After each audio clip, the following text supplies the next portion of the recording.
sa mga katek vloggers, mga subscribers, bago at luma, mga supporters, mga dumaan, dumalaw at bumisita sa channel, lahat ng mga viewers, secret viewers at silent viewers, magandang araw. So ito, natapos na natin yung pinaka mahirap, pinaka complicated gawin na integrated amplifier. Ayan siya. So binalikan natin lahat ng mga board, tapos napatunog natin yung dalawang channel. Okay, so simple lang naman yung ginawa lang natin, naglilinis lang tayo ng mga switches, tapos yung corroded na board, ayan, niliha lang natin, tapos nilinis natin. Hindi natin siya pinaliguan dahil nga panay ulan pa rin dito sa lugar namin, so tina na lang yung nilinis natin. So ito, napapatunog na natin siya, so wala naman tayong pinalitan ng pyesa, puro linis lang yung ginagawa natin.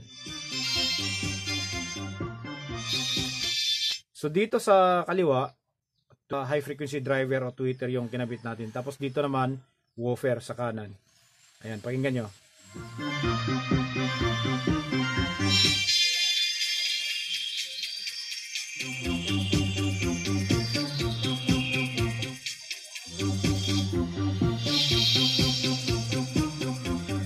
Okay, so ayan, ginawa natin ng video para kung kukuhanin man to ng customer tapos wala na siyang time maghintay para i-testing, at least makikita niya na yung kanyang system ay gumagana na.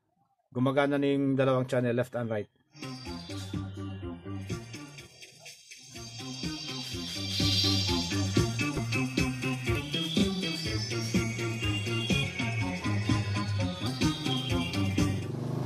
Okay?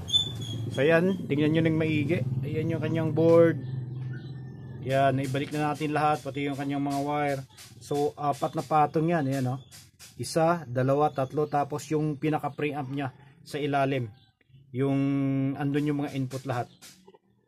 Ayan. Tapos ito yung kanyang pinaka-power amplifier. Tapos, tone control dito.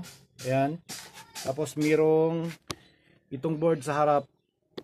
Yan yung para sa ano niya dito. Sa indicator ng, tawag nito. Indicator ng, input, CD, LD, auxiliary tape, BGM. Tapos ito naman sa kanyang pitch.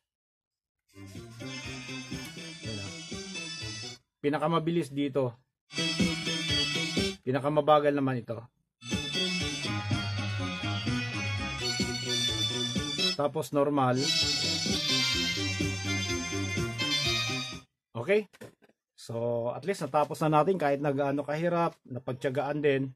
At salamat sa knowledge and wisdom na binigay ni Lord sa atin para magawa natin yung lahat ng mga tinatrabaho natin araw-araw. So maraming salamat, God bless at bye-bye.